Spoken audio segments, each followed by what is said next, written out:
Pomegranates. Alright, my needle drops, what is the point of this channel? Is it to keep you up to date on the latest lo-fi bands? Is it to assure you that liking Animal Collective is okay?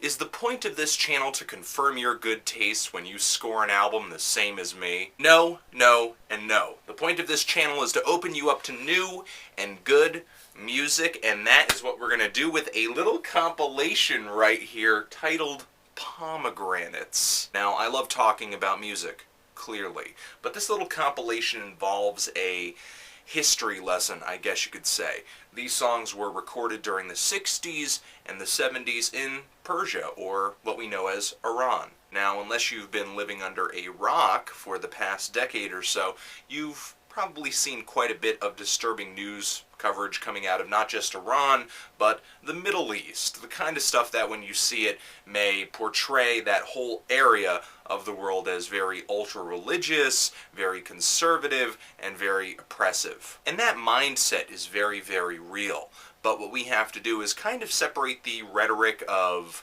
ultra-religious clerics and dictators from what the average everyday Iranian would do. And this compilation is a snapshot of a time when the freedom of expression was a lot less restrictive in Iran. Things were not perfect under the Shah or Iran's emperor. But once the monarchy was kicked out after the Iranian Revolution in '79, things got worse, clearly, because you do not see music like this coming out of Iran these days, or at least I don't. So what do we have in terms of music on this compilation?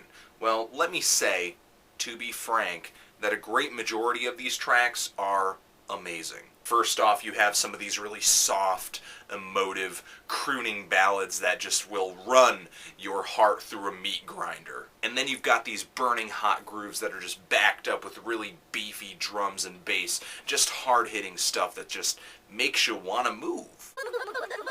And some great production, and some great sounds. The people that made these songs were really on par with not only what was going on in the West of terms of music, but what was going on in a lot of places all over the world. I hear influence from Hindu music, because there is some heavy sitar in some of these tracks, and the sitar is not native to Iran. I mean, the closest place that uses the sitar traditionally in folk music is Pakistan. Or at least that's what I've read. Of course, I hear some African influence in the drumming, some flamenco in the guitar playing, and some funk influence, some heavy funk influence in a lot of these tracks. Like, these people were definitely conscious of what guys like James Brown were doing.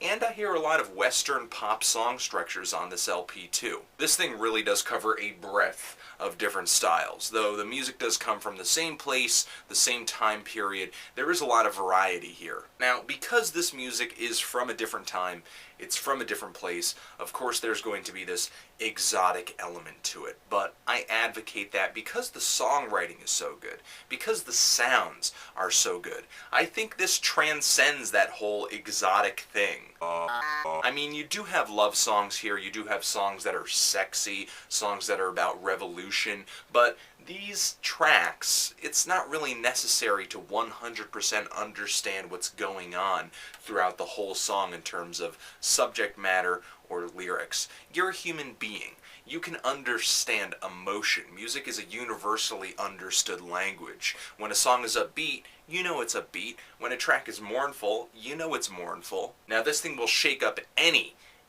music collection, plus open the gates for you to a whole slew of different artists. Plus, may I add to the producers and the DJs out there, some of these tracks would make for some awesome rap beats.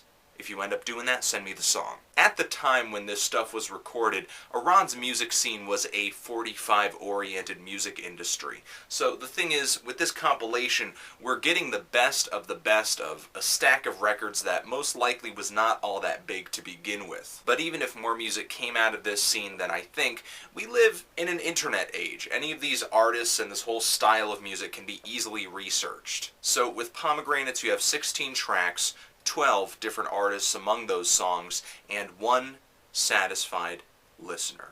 I want to give this thing a strong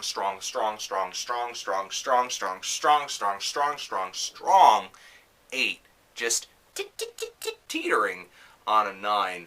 This thing is so frickin' good and highly recommended by me. This is a must-hear thing, and you can listen to some of my favorite tracks from this LP, from the artists on this LP, with some links in the D-Box. Anthony Fantano, Pomegranates, forever.